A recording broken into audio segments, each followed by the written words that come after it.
Ni mahojiano maalumu na mgombea ubunge wa jimbo la Morogoro mjini anayepeperusha bendera ya Chama cha Ukombozi wa Umma, Chauma.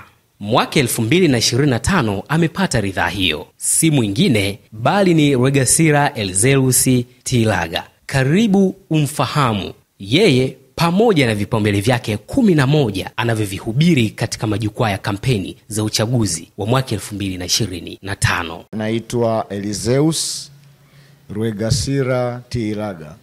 Kile jina ambalo linajulikana zaidi ni Rwegasira. Kwa hiyo hata utambulisho wangu katika mabango na mambo mengine nimeweza ku highlight hiyo Rwegasira kuwa ndio jina kubwa, pamoja kwamba kwenye makaratasi ya mfano ya kupigia kura imeanza jina langu la kwanza Elzeus, katikati Rwegasira na mwisho Tilaga. Sawa sawa. Mimi ni mgombea wa kiti cha ubunge Morogoro mjini kupitia Chama cha Ukombozi wa Umma, Chauma. Nimeanza au nilifungua kampeni zangu rasmi tarehe 6 ya mwezi wa 9. Ndio. Kwa kuwa na agenda au sera 11 ambazo niweza kufafanua katika viwanja vya iliyokuwa stendi ya zamani hapo Morogoro mjini. Sawa, hebu tupitishe kwenye hizo vipaumbele ama sera zako hizo ambazo unazinadi katika jukwaa la kampeni. Nashukuru ndugu mwandishi, ni kwamba ninavyo vipaumbele au sera 11 kwa watu wa manispaa ya Morogoro au Morogoro mjini.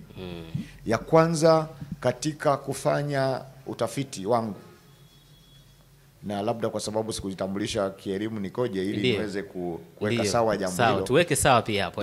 Kwamba mimi Rwegasira Elzeus Tilaga, mimi ni mhitimu wa shahada ya falsafa ambayo niliweza kuipata katika chuo kikuu cha Kipapa mjini Roma, Italia mwaka 2006. Na baada ya kuwa nimehitimu masomo hayo niliendelea pia kwa shahada ya umahiri au uzamili katika utawala na biashara chuo kikuu cha Mzumbe ambacho niliweza kuhitimu mwaka 2011. Na katika kuhitimu huko Mzumbe, mimi katika hiyo course ya Masters in Business Administration Corporate Management nilikuwa mwanafunzi bora katika utafiti. Kwa hiyo kwenye research. Kwa misingi hiyo nikaona kwamba nina zile potentialities, yani nina uwezo wa kufanya tafiti na hatimaye nikafanikiwa katika mambo mbalimbali kuisaidia jamii ya Watanzania na mimi mwenyewe na familia yangu katika kuwezesha upatikanaji wa kipato. Kwa hiyo niliona nijiajiri mwenyewe kutoka wakati huo 2021 na kufungua kampuni inayojihusisha masuala ya utafiti na ushauri wa biashara. Kwa hiyo nimejiajiri mwenyewe katika jambo hilo na ninaendeleza ufanyaji wa tafiti lakini pia ushauri kwa wafanyabiashara katika manispaa yetu ya Morogoro na zaidi ya Morogoro kwa ujumla. Lakini kama hii haitoshi pia ninasoma. Kama nisingeweza kuteuliwa kuwa mgombea katika kiti hiki cha ubunge mwaka huu, nilikuwa nimalizie masters nyingine au shahada ya pili au ya uzamili katika masuala ya ufuatiliaji na tathmini kutoka chuo kikuu Huria, Tanzania.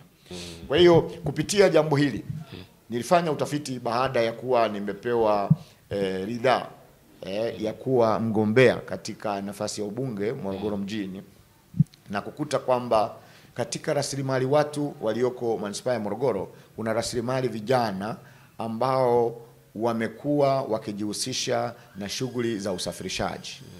Yani wale bodaboda pamoja na wanaoendesha bajaji. Fanya uchunguzi lakini kwa kushirikiana na jeshi la polisi kwamba kwa nini kumekuwepo na ajali za kizembe au wakati mwingine ajali ambazo zimekuwa zikigharimu maisha ya vijana pamoja na wale abiria ambao wanakuwa wanawasafirisha kutoka eneo moja kwenda nyingine. Nikakuta kwamba vijana hawa kwa ujumla karibu 95% ya vijana hawa wanaoendesha bodaboda na bajaji hawana leseni, hawana elimu ya usalama barabarani. Kwa hiyo kaniwia mimi sasa iwe ni sera yangu na ahadi yangu kwa wale ambao watanipa ridhaa ya kuwa mwakilishi wao kama mbunge wa jimbo la Morogoro mjini, kuweza kuona kizazi hiki au rasilimali hii vijana wanaojihusisha na uendeshaji wa hizi bodaboda pamoja na bajaji waweze kupata mafunzo ambayo yatahusisha masuala mazima ya usalama barabarani na hatimaye waweze kupewa hizo leseni. Katika kufanikisha jambo hili nitawashirikisha wadau mbalimbali, lakini pia mimi mwenyewe katika kuwezesha kwa kushirikiana na Jeshi la Polisi pamoja na taasisi ambazo zinahusisha katika utoaji wa elimu ya usalama wa barabarani, na hatimaye kupata kuwa madereva waliokuwa mahiri katika kuendesha vyombo vyao, na hatimaye tutakuwa tumepunguza mambo kama matatu kupitia hiki kitu ambacho naona kitakuwa ni kwa manufaa ya hao ambao ni vijana waendesha bodaboda na bajaji. Tutapunguza ajali ambazo zinatokana na uzembe na kutokujua hizi sheria za usalama wa barabarani, lakini pia tutatengeneza mazingira ambayo kizazi hiki kitaendelea kudumu katika kutoa huduma kwa wananchi wa kazi wa Morogoro mjini. Lakini tatu, hawa vijana watakapokuwa wamepata mafunzo na hatimaye leseni zitaweza kuwasaidia kwanza kuendesha vifaa vyao katika misingi ambayo inakubalika na kupunguza hizo ajali ambazo zinawagharimu, wengine wamekufa, wengine wamepata ulemavu na kadhalika. Na kupitia njia hiyo tutapunguza hizo ajali ambazo zinaonekana kwamba zimekithiri, kwa sababu taarifa na ripoti ya Jeshi la Polisi Manispaa ya Morogoro inaonyesha kati ya watu 12 mpaka 16 wanapoteza aidha maisha au wanapata ulemavu wa kudumu kutokana na hizi ajali zinazotokana na vyombo hivi. Kwa misingi hiyo tutakuwa tumepunguza jambo hilo baada ya kuwapa elimu, kwa sababu ya kwamba watakuwa wamepata hii elimu sasa ya usalama barabarani, wanaweza wakawa tayari sasa kupata hizo leseni zitakazowezesha aidha kuendesha vyombo vyao katika usalama zaidi. Hata abiria watakuwa sasa wana uhakika kwamba wakitoka eneo moja kwingine watakuwa wanaendeshwa na watu ambao kweli wana elimu ya usalama barabarani. Lakini tatu ni kwamba wao wenyewe kupitia ile leseni za udereva wa bodaboda pamoja na bajaji wanaweza wakaziuisha, wakaongeza thamani, kesho na kesho kutwa wakawa na leseni za kuweza kuendesha watu binafsi, public transports na kadhalika, ili waendelee kupata kipato kupitia hilo jambo. Sambamba na upatikanaji wa hizo leseni na mambo mengine, tunahitaji wapate kuwa na uongozi uliothabiti ambao unawasimamia. Baada ya kufanya uchunguzi na utafiti katika baadhi ya maeneo ambayo hawa wanapaki bodaboda pamoja na bajaji, imeonekana viongozi wao sasa wamewageuka. Badala ya kuwatetea, wanashirikiana askari ambao si waaminifu, wanawapiga faini kwa mambo mengine ambayo yanakuwa wakati mwingine si sahihi sana. Lakini pamoja na hilo, tunahitaji sasa kuwekeza katika kuonesha kwamba ndio tunahitaji kuwa na viongozi ambao wataweza kuwafaa, wawatetee, lakini pia katika kupata elimu hii waweze kutekeleza majukumu yao vizuri. Sambamba na hilo, tunahitaji baada ya kuwa wamepata uongozi ulio mzuri na hatimaye kupata elimu hii, basi wawezeshwe pia kutengeneza mazingira ambayo sheria hizi za usalama wa barabarani kwao itakuwa ni kitu ambacho si kigeni tena. Wataweza kutekeleza majukumu yao na hatimaye kufanya hivyo, kwa sababu kwa baadhi ya wale ambao tuweza kuwafikia katika utafiti wangu ni kwamba walilalamikia LATRA, Manispaa pamoja na TARURA kutojenga parkings na badala yake kuwapiga fine kwamba wanapaki mahali ambapo sipo wanapokuwa wanakwenda kuwachukua hao ambao ni abiria wao, kitu ambacho tunahitaji kushauriana na LATRA pamoja na Manispaa na TARURA nao watimize wajibu wao kwenye miundombinu. Wasiwapige faini hao vijana kwamba wamepaki mahali ambapo wao wenyewe hawajatengeneza parking. Kwa hiyo wote tunahitajiana. Kwa misingi hiyo tunahitaji kutengeneza rasilimali hii, watu katika kutekeleza majukumu yao waweze kutekeleza katika misingi ambayo ni sahihi na salama kwa kila mmoja, kwao kama waendeshaji, lakini pia waabiria, lakini pia TARURA na Manispaa wakiwa nao wametekeleza wajibu wao katika hilo. Sera hiyo nimeieleza, hadi yangu hii nimeieleza, na sasa hivi mpaka leo baada ya kufanya mikutano sasa 17 mpaka jana, nimeshaanza kupata mrejesho kutoka kwa vijana hawa kwamba umetusaidia. Sasa hivi hii kamata usumbufu kwamba hujapaki mahali na mambo mengine umepungua. Sasa yawezekana umepungua kwa sababu tuko kwenye kampeni. Nahitaji uendelevu wa jambo hili ili kila mmoja atimize wajibu wake. Hiyo ni ahadi ya kwangu ya kwanza katika yale ambayo nadhani tukiyafanya kama watu wa Morogoro mjini tunaweza tukawezesha rasilimali hii ya vijana waweze kuwa katika hali bora ya kutekeleza majukumu yao. Jambo la pili ni swala la elimu.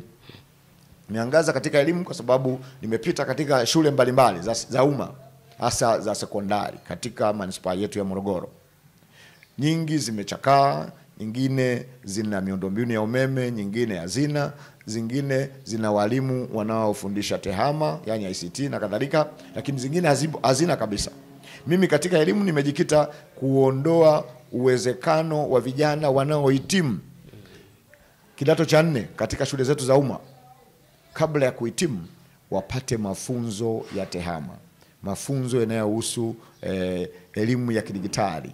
Elimu ya kidigitali hii, ambapo tupo katika ulimwengu wa teknolojia, ya sayansi na teknolojia, tunahitaji vijana wetu hata akifundishwa kuanzia form 1, form 2, form 3 mpaka form 4, akapata elimu ya tehama, elimu ya kupata mawasiliano na kuona kwamba dunia sasa ni kidigitali, basi waweze kujasiria mali kupitia uwepo wa elimu hii na stadi hii. Kwa hiyo mimi Rwegasira niliona kuna haja ya kutengeneza mazingira kupitia wadau mbalimbali. Wapo walioko nje na walioko ndani ya Tanzania, wako tayari kusaidia tuweze kupata computers ambazo zinaweza zikapelekwa kwenye shule zetu hizi, kwa kuwa nakisi iliyopo ni kubwa sana katika masuala ya uwepo wa computers. Kwa hiyo tunahitaji tulete kompyuta za kutosha ambazo zinaweza zikaagizwa nje baada ya matumizi, ambayo hizi mitumba kidogo ambayo bado ziko katika hali njema, na wadau wapo ambao wanaweza wakasaidia katika jambo hilo. Ni swala la serikali, mimi kuishawishi serikali iweze kutoa kodi kupitia hicho ambacho tutakiingiza ndani, na hatimaye tuende kuwafaa hawa vijana wetu ambao wako katika shule za umma katika manispaa yetu ya Morogoro, wapate hizo computers ziwasaidie sasa kutoka kidato cha kwanza mpaka cha 4 waweze kupata mafunzo haya ya kompyuta, elimu ya tehama, ili wasaidie. Kwa sababu utafiti umeonyesha wapo ambao wamepata elimu hii na sasa hivi wanafanya biashara mtandao, badala ya kwenda kuajiliwa. Na wakati mwingine mtu anamaliza form 4 hawezi kuajiliwa katika maeneo mbalimbali, kwa kupata studies hizi zitaweza kujiajiri mwenyewe. Huyu ambaye ni kijana amemaliza form 4 atakuwa na hiyo study, ataweza kujiajiri mwenyewe, afanye biashara. Sasa hivi kuna biashara mtandao, watu wanaagiza vitu kutoka China, UK, USA na kadhalika kupitia mtandao, kwa sababu ya trust iliyopo kati ya wafanyabiashara hao. Wanaleta bidhaa kwa bei nafuu na baadaye wanakuja kuuza, wanapata faida. Kwanza watakuwa wamejiajiri wenyewe, tumepunguza kasi ya ajira kutokuwepo katika maeneo yetu au Tanzania yetu, lakini pia watakuwa wanaendelea kutumia stadi zao hizi ambazo wamezipata kwa ajili ya kujiongezea uwezo wa kujua na kutambua mambo, na kupitia njia hiyo watafanya biashara ambayo itaongezea kipato kwao, lakini na kwa familia zao. Wataondokana na utegemezi. Hiyo nazungumzia ni stadi za maisha na maadili, maisha kupitia uwepo wa elimu ya tehama, ambayo kielimu kwa kuwapa computers ambazo katika maeneo yao tutakuweza kupata walimu wa kuweza kuwafundisha, basi tutatengeneza mazingira ambayo vijana hao wakimaliza wanatoka wakiwa na stadi ya maisha ya namna hiyo, ambayo itawawezesha kuweza kujiajiri wenyewe. Kwa hiyo hiyo ni sera na ahadi yangu ya pili kwa hawa vijana wetu, ambao tupitie na hizo sera nyingine pengine katika kuziona, ndio kuzisummarize, yani kuzifupisha. Ya tatu ni mapato. Tunahitaji kuongeza mapato katika manispaa yetu ya Morogoro. Kwa sababu tunashindwa kufanya mambo mbalimbali ya kimaendeleo kwa sababu mapato, hatujatengeneza vyanzo vingi vya mapato ambavyo vinawezesha mapato haya yaweze kupatikana. Moja, Morogoro manispaa na Morogoro kama mkoa kwa ujumla ni mkoa wa kitalii. Watalii wanaingia katika manispaa yetu ya Morogoro kama mji, wanakaa, wanakula, wanafanya mambo yao, na baadaye wanatoka hapa kuelekea Mikumi kwenda maeneo ya Ruaha kwa ajili ya utalii, maeneo ya Ruzungwa na kadhalika. Lakini wanaacha fedha hapa, wanaacha urafiki na watu ambao wanakuwepo kwenye hoteli na kadhalika. Kwangu mimi katika hilo nahitaji kuishauri serikali kwamba tukiondoa ile direct tax, yani ile tunaita kodi ya moja kwa moja kwa watalii, tunaweza tukaongeza mapato zaidi, kwa sababu watakuja wengi katika maeneo yetu, watakwenda kwenye maeneo yetu ya utalii, na hatimaye tutapata kipato kwa manispaa yetu ya Morogoro, Mikumi kama Mikumi National Park, lakini pia Udzungwa na kadhalika. Na kupitia njia hiyo tutakuwa tumeongeza kipato kwanza cha manispaa, tutaongeza kipato cha mkoa na taifa kwa ujumla. Kwa hiyo nawashawishi kupitia Wizara ya utalii, mali asili na utalii, lakini na fedha, kuondoa hizo changamoto zinazotokeza katika mambo haya, ili watu wanapoingia katika maeneo yetu basi waweze kuongeza kipato, lakini wakati ule tumepunguza gharama za uingizaji watu hawa, na kupitia njia hiyo watu wengi watakuja na tutaweza kupata kipato kupitia jambo hilo. Lakini sambamba na hilo, kwa kuwa tuna wafanyabiashara ambao ndio wanaohudumia hao watalii, tunahitaji kushirikiana na TRA waondoe vikwazo hasa kwa wafanyabiashara wetu kwa kuwabambikizia kodi zisizolipika. ambazo kwa mujibu wa sheria kila mfanyabiashara kama ni mmoja au ni kampuni, kila baada ya mwaka mmoja huwa wanatathminiwa, wanafanywa ukaguzi ili kuona kama wamepata kipato zaidi au walipata hasara, ili kuona ni kwa namna gani hii TRA inaweza ikasaidiana na wafanyabiashara kuwezesha uendelevu wa biashara. Kwangu mimi, I need TRA to work with business people, not to work for business people. Unaposema with, manake they are part and parcel of what is being done along with what business goes. In collaboration. Kwa misingi hiyo wanaondokana na ya sasa kwamba they are working for, wakati wote TRA na wafanyakazi hawa na wafanyabiashara inakuwa kama ni chui na paka, task force. Yes, tunahitaji waweze kuwa ni washauri wazuri na hatimaye biashara iweze kuendelea. Tukiwa na huo mfumuko wa hawa watalii wakiingia, na pia tukawa na wafanyabiashara ambao wanaweza kuwahudumia katika msingio, mazingira ambayo ni rafiki, tutaweza kuongeza kipato na hatimaye tutajenga uchumi wa Morogoro yetu manispaa katika misingi inayotakiwa. Jambo la 5 ni ujenzi wa miundombinu. Miundombinu yetu ya barabara, tunahitaji kutengeneza mazingira ya feeder roads, yani barabara za mitaani kuweza kuchongwa kuwa katika misingi ya kuwa na ile light grading iliyo nzuri, lakini mitalo. Na kwa kufanya hivyo, tukifanya uwezeshaji katika kufanya miundombinu iende vizuri, maana yake tutaondokana na foleni mbalimbali. Ukija kwa Morogoro sasa hivi, ikifika jioni watu wanatoka makazini na kuingineko, kunaanza kuwepo na foleni. Hatuhitaji kuenda kama Dar es Salaam ilivyokuwa. We have to anticipate more kwamba huku tuendako tunakwenda kwenye dhama ambayo ni mbaya. Tunahitaji kufumua barabara za mitaa ili ziendeke, zipitike, ili watu wanapotoka makazini au kwenye biashara wapite katika maeneo haya na kupunguza hii misongamano isiyokuwa na msingi. Sawa. Ni sambamba na hilo ni kwamba TARURA lazima itekeleze wajibu wake, manispaa itekeleze wajibu wake, lakini pia TANROADS katika maeneo yao ambayo ni hizo highways na mambo mengine iwe katika misingi mizuri, ili hatimaye watu waweze kusafiri kwa haraka na kufika katika maeneo hayo, ili biashara na utekelezaji wa juhudi za kila mmoja kutafuta kipato ziweze kwenda vizuri. Tunahitaji kuwekeza huko kwa sababu zipo pesa ambazo zimekuwa zikitengwa halmashauri ya manispaa Morogoro, TARURA na kwingineko, zinapofika huko kwa ajili ya utekelezaji wa wawakilishi ambao tulikuwa nao wa madiwani na mbunge wetu, zimekuwa zikipotea na wakati mwingine hawazisimamii pasavyo, na badala yake katika maeneo mengi katika jimbo letu la Morogoro mjini barabara zimekuwa ni mbovu, ni barabara hazipitiki, ni barabara ambazo kwetu zinaonekana kwamba ni maeneo ambayo sasa kama yamesahaulika, wakati tunapata fedha kutokana na vyanzo mbalimbali vya mapato, lakini kwenda kutekeleza jambo hilo imekuwa ni donda ndugu. Tunahitaji usimamizi makini kupitia Chauma kwa ajili ya kuwezesha jambo hilo liweze kwenda vizuri. Jambo lingine ni masoko. Nimefanya utafiti mdogo tu kupitia soko letu la Kingalo. Baada ya kuwa limezinduliwa karibu miaka 3 mfululizo, mapato yake yameendelea kuongezeka. Pamoja kuna changamoto, kuna maeneo mengine ambayo bado hayajapangishwa na mambo mengine kwa sababu mbalimbali ambazo tunahitaji tuondoe vikwazo hivyo ili watu waweze kuingia katika soko hilo na hatimaye waweze kupata kujasiria mali, kufanya biashara na kufanya hivyo. Sasa masoko inaongelea kwamba kwangu mimi, na kama tutakuwa tumepata madiwani ambao watakuwa wanatokana na Chauma na wale ambao watapatikana wengine kulingana na uchaguzi wa wananchi katika jimbo la ujenzi wa masoko, angalau masoko 5 yaliyo makubwa ambayo tunahitaji tuyatengeneze au tuweze kuyajenga kwa kushirikiana na sekta binafsi kwa misingi ya PPP, yani private public partnership.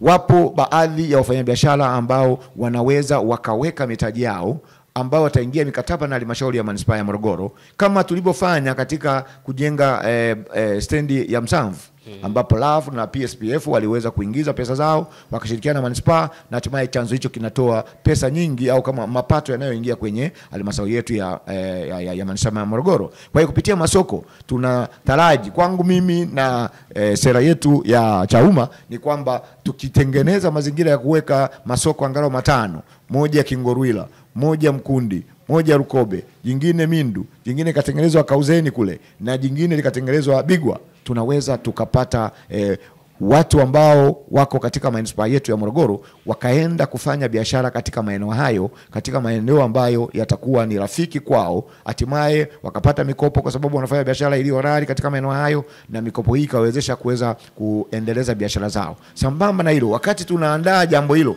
ambalo linahitaji fedha baada ya kushauriana na serikali kuu na serikali za mitaa ambazo ndio manispaa yenyewe, tunahitaji kipindi kile cha mpito cha miaka 2.5 wale wakina mama na vijana ambao wanajihusisha na biashara ndogo ndogo katika halmashauri yetu ya manispaa, nilitoa wito kwetu kwamba tunatakiwa kutumia eneo hilo tuliofungulia mkutano hapo, ili kwa stendi ya zamani, kuanzia saa 11 mpaka saa 6 za usiku, wafanyabiashara wadogo, wakina mama wanaokimbizwa na mgambo wa manispaa waweze kuwa wanafanya biashara katika eneo hilo ndani ya miaka 2.5, wakati unajenga masoko haya, ili baadaye tuje tuwahamishie kwenda kule. Hii imeweza kufanya kazi katika maeneo mbalimbali kwa nchi zinazoendelea na ambazo zimeendelea. Watu wengine tumesafiri katika mataifa mbalimbali, tumeona ni kwa namna gani serikali zao za mitaa zinawezesha watu wao kuweza kupata kipato kupitia masoko kama namna hiyo, baada ya kukimbizana nao mitaani eti wanachafua mazingira. Hatuhitaji wachafue mazingira, bali wawezeshwe kupata kile ambacho wanatakiwa kipate kwa kufanya biashara halali kwa maeneo yaliyo halali, kuanzia muda fulani mpaka muda fulani. Eneo hilo linatakiwa kuwekewa taa. Walinzi wetu wa amani wapo, polisi wanatakiwa walinde, na hatimaye watu wafanye biashara. Wakati huo maafisa afya wakiangalia mazingira hayo. Tukifanya saa 11 mpaka saa 6, mazingira yanasafishwa, asubuhi parking zinaendelea kama kipato cha manispaa, na watu wetu wataweza kuongeza kipato katika misingi hiyo. Tunahitaji kufanya hivyo. Hii inakwenda sambamba na ajenda yangu ya 6 ambayo ni kutoa mikopo ya 4% kwa wakina mama, mikopo 4% kwa vijana na 2% kwa walemavu. Mwaka jana 2024 manispaa ya Morogoro ilikuwa na bilioni 2 na milioni 700 zilizotengwa kwa miaka kadhaa ya nyuma kwa ajili ya kuwapa mikopo isiyokuwa na riba vijana, wakina mama na walemavu. Kichekesho 442 hiyo. Yes, kichekesho. Ndio. Kwa kuwa tulikuwa na wawakilishi wasiozingatia maslahi mapana ya wananchi kutoka CCM. Yaani wote walikuwa ni madiwani wa CCM na mbunge wa CCM. Pesa iliyotoka kwa ajili ya kuwasaidia hao ambao ni wakina mama, vijana pamoja na walemavu ni milioni 699 tu, kati ya bilioni 2.7. Bilioni 2.1 inaonekana, na tumefanya uchunguzi na tunaendelea na uchunguzi, pesa bilioni 2.1 either wameweka kwenye fixed account kwa ajili ya maslahi yao, au zimetumika kwenye kura zao za maoni ambapo walikuwa wanapigana bei watu wa CCM. Huyu anatoa shilingi 5,000, mwingine anampa shilingi 10,000, mwingine 100,000, mwingine kadhalika. Tunahitaji tutakapokuwa tumepewa ridhaa twende kuchunguza jambo hilo. Hao watu wapelekwe kwenye vyombo vya sheria kujibu kwa nini hizo pesa hazijatoka. Wakati halmashauri zingine kama Mvomero, Kilosa na kadhalika zimetokeleza wajibu kwa 85%, sisi kwa asilimia hiyo ya milioni 699 inaonekana ni kidutu sana. Haizidi hata 25% ya kutolea. Lakini kibaya zaidi, hata vikundi ambavyo vilitolewa mikopo hiyo vingi ni vikundi vya wana CCM kupitia madiwani na mbunge. Pesa hizo hazikwenda moja kwa moja kwa hao ambao nipo. Tumefanya uchunguzi na tunapoendelea kufanya kampeni tunawauliza wakina mama, vijana na walemavu, je, pesa zimewafikia? Wanasema hawajawafikia. Ndio bwana wakina mama wengi sasa hivi wamekimbizana. Baada ya kufanya mnajihakikishia vipi au mnathibitisha vipi kwamba ni vikundi vya wana CCM wenyewe? Yeah, tumepitia wale ambao wapo kupitia taarifa yao waliopewa mikopo. Wengi 70% ni vikundi vinavyotokana na Chama cha Mapinduzi.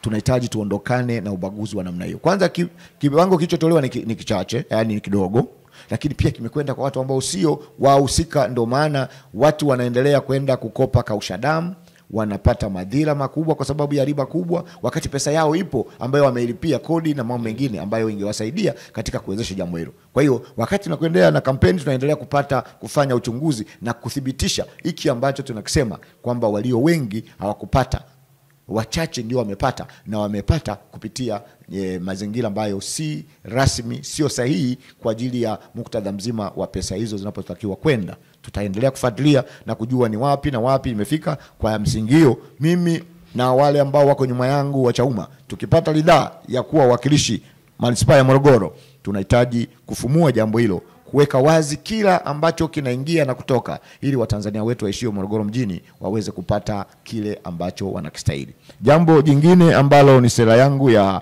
8 ya 8 niliongeza kwa masoko na mikopo. Sawa. Kuna usimamizi wa haki.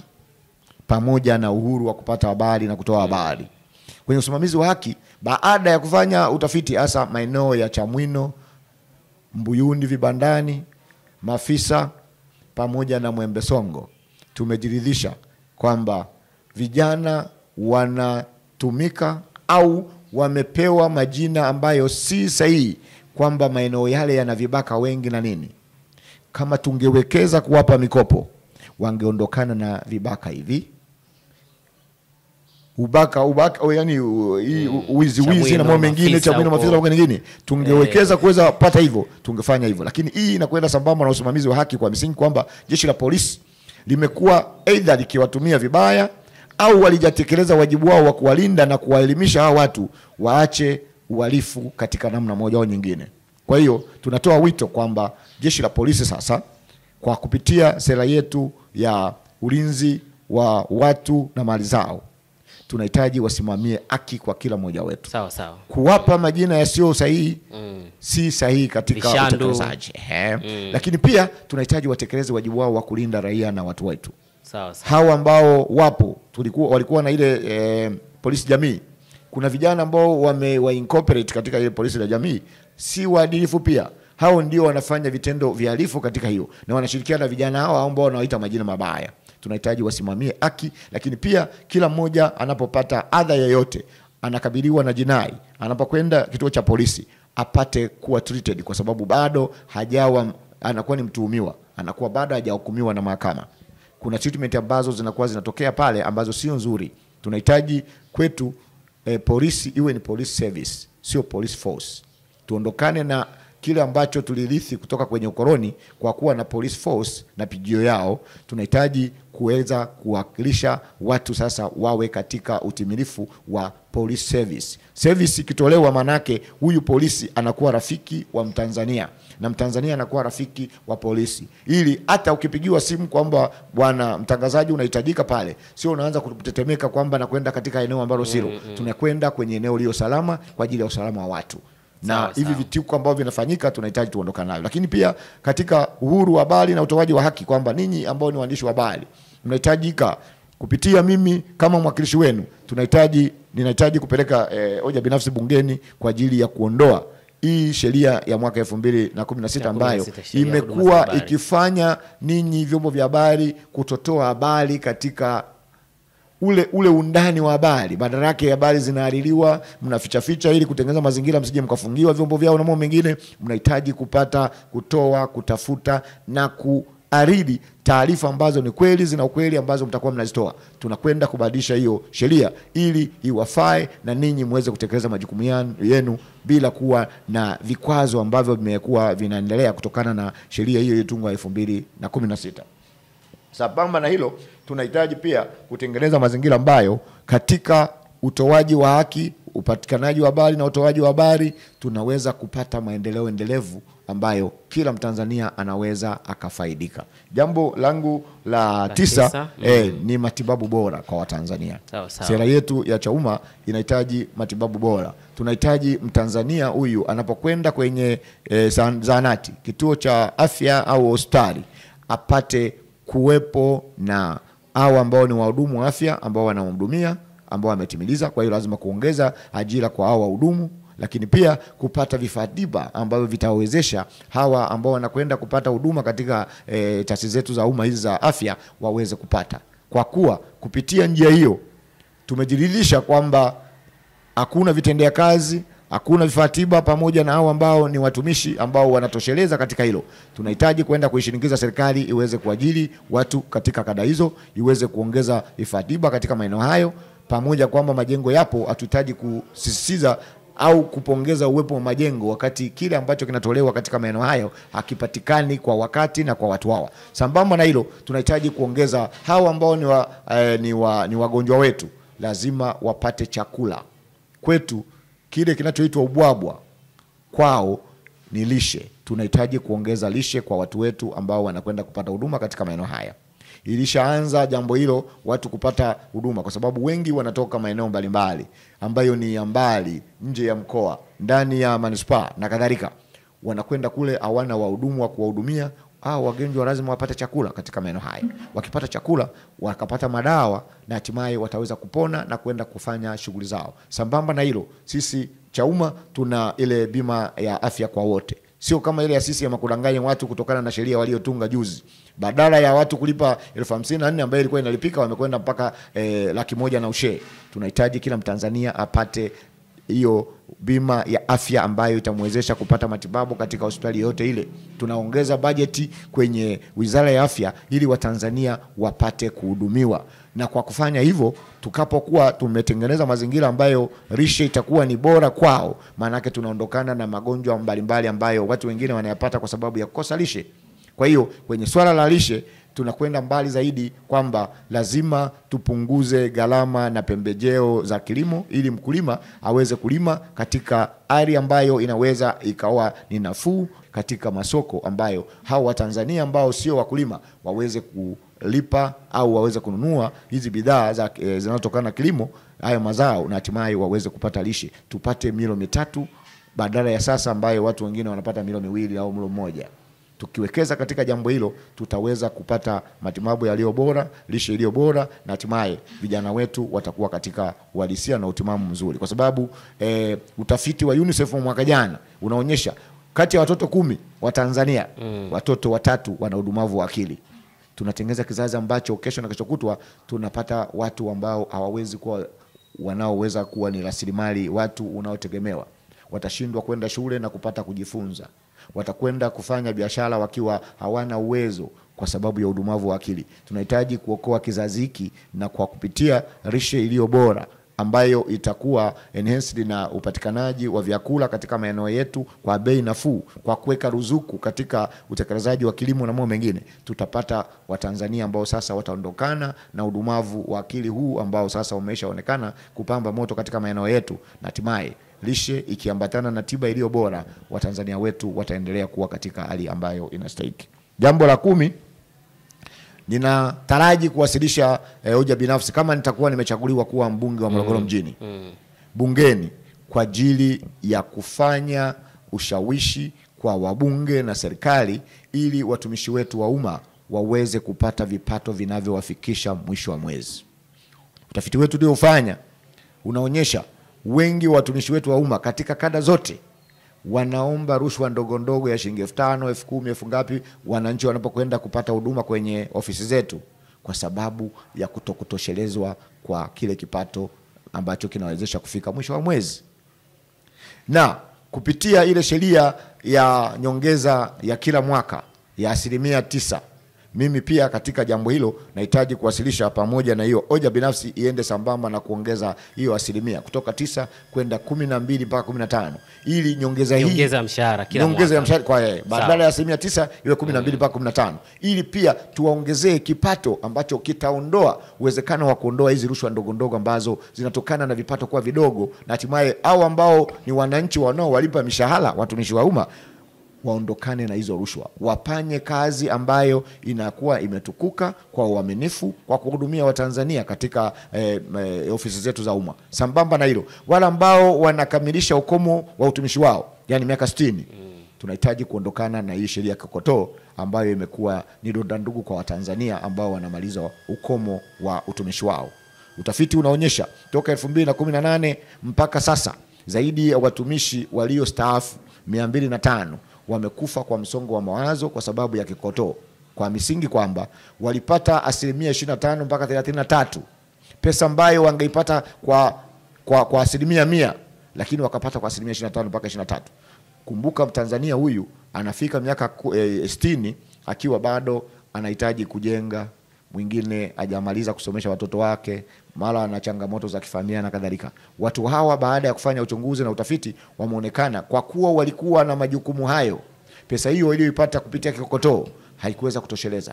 Wakaanza kuwa na msongo wa mawazo kwa sababu wengine walifanya utumishi kuwa ni waaminifu zaidi, hawakuwa na biashara za ziada. Badala yake wanaona hicho kipato kilichopatikana kilikuwa ni kidogo na hakikidhi mahitaji husika, wakapata msongo wa mawazo na wakafa. Tunahitaji kuondoa uwezekano wa kizazi hiki cha watu wanaostaafu waweze kupata ile raha katika kustaafu kwao, wamalize miaka 70, 80 na kadhalika. Kama wakina Pius Msekwa wana miaka 90 wanapata posho yao nzuri, hawana kikokotoo, kwani hao wengine waendelee kupata kikokotoo wakati hao wengine wanaendelea kufanya hivyo? Tuwapate hawa watu wanaomaliza utumishi wao waweze kupata 100%, kikokotoo kiondoke, kwa sababu kimetengeneza mazingira ambayo sasa watu wetu wanapoteza maisha kwa sababu wanapata kipato kidogo ambacho akiridhishi na akiwezi kuwafanya waendeleze kile ambacho wangeweza kukifanya katika muktadha mzima wa maisha yao. Jambo la mwisho na la 11 ni swala la maji. Kwa mjibu wa sera yetu ya Chauma, tunahitaji kutengeneza gridi ya maji. Gridi ya maji tunaweza tukaifananisha na gridi ya umeme. Ya umeme ndio. Kwamba umeme unazalishwa bwawa la Nyerere, Mtela, sijui Kianzi na nini, unaingizwa kwenye gridi ya taifa na hatimaye kusambazwa katika maeneo mbalimbali. Sisi pia tumeiga mfano huu kutengeneza ile comparative analysis, kwamba tukiwa na maziwa yetu, mito yetu ambayo inaweza ikatoa maji katika maeneo husika yaliyo karibu, tunaweza tukafanya jambo hilo liweze kuwezeshwa katika muktadha mzima wa watu kupata maji. Walioko ziwa Victoria karibu yao wapate maji huko. Hakuna vikwazo vya zamani vya kikoroni kwamba eti maji yataisha simo mengine, wakati maji hayo baadaye yanaondoka kuelekea baharini. Walio karibu na bahari waweze kupata maji yawe salinated ili wapate maji safi na salama katika maeneo haya. Walio karibu na mito wapate hiyo mito ambayo inaweza ikatapisiwa na ikaonekana kwamba inaweza ikatoa maji ya kutosha, basi iwe ni kichanzo cha msingi cha kufanya hivyo. Sasa manispaa yetu ya Morogoro tuna bwawa la Mindu ambalo limeanza kujengwa mwaka 77 na hatimaye mwaka 84 likawa limekamilika. Kadiri linavyoendelea kutumika, linaendelea kupungua kina kwa misingi ya siltation, yani kuwa na tope. Tulitegemea tungekuwa na wakilishi walio hodari na makini, kama wametembea katika nchi za watu. Kuna watu wa Ufaransa na nini huwa wanatoa zile tope kwa kutumia madege. Kuna mradi ulikuja hapa Morowasa kwa ajili ya kutoa kuongeza kina. Badala ya kutoa yale matope wanaongeza kina tu ili waendelee kufanya hivyo. Ni kitu ambacho akileti uendelevu wa upatikanaji wa maji. Na kwa kuwa hiyo Mindu ilikuwa mahususi kwa watu 1.5 waliokuwa naika manispaa ya Morogoro wakati ule, na sasa tumeshaongezeka. Sensa ya mwaka 22 tulikuwa watu 470. Mwendelezo wa sensa kadiri, kwa sababu tunaendelea kwa 2.2 kwa sasa, tumeshafika zaidi ya 500 sasa hivi manispaa ya Morogoro. Kwa hiyo chanzo hicho hakiwezi kaendelea kuwa ni chanzo tegemezi zaidi kutupa maji kutoka eneo hilo. Lakini chanzo hicho pia kimekuwa kituongezea gharama nyingine. Maji yanakuwa pumped kutoka kwenye bwawa yanakwenda pale Mafiga unafanya kuondoa uchafu na mambo mengine na kusafisha maji hayo. Baadaye yanakuwa pumped kwenda kituo kile cha Tumbaku mengine yanakuwa pumped kwenda Kihonda. Gharama za umeme zinaongeza bili za maji kwa Watanzania. Tunahitaji kuwa na chanzo kingine. Utafiti umefanyika mwaka 23-24 kupitia bonde pamoja na Moruwasa na kuonyesha mto Mgeta unaweza ukatoa maji tiririka au maji mseleleko gravity kuja manispaa ya Morogoro, na hatimaye tukaweza tukaondokana na utaratibu huu ambao maji yanapatikana kwa mwezi, wengine baada ya wiki 2, wengine baada ya wiki, wengine baada ya siku 3. Hakuna ile ya maji ya masaa 24 tena. Kwa kuwa manispaa ya Morogoro iko bondeni, tunachukua maji kutoka Mgeta. Ni maji ambayo ni gravity au mseleleko, yanaingizwa kwenye mitandao ya maji katika kata zetu zote.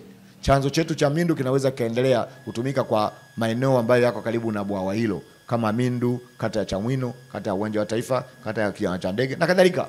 Lakini maji yanayotoka kwenye huo mto Mgeta yaweze kuwa channel katika maeneo yetu ya manispaa ya Morogoro, yaende mpaka Mkundi kule ambako kuna adha ya maji na kadhalika.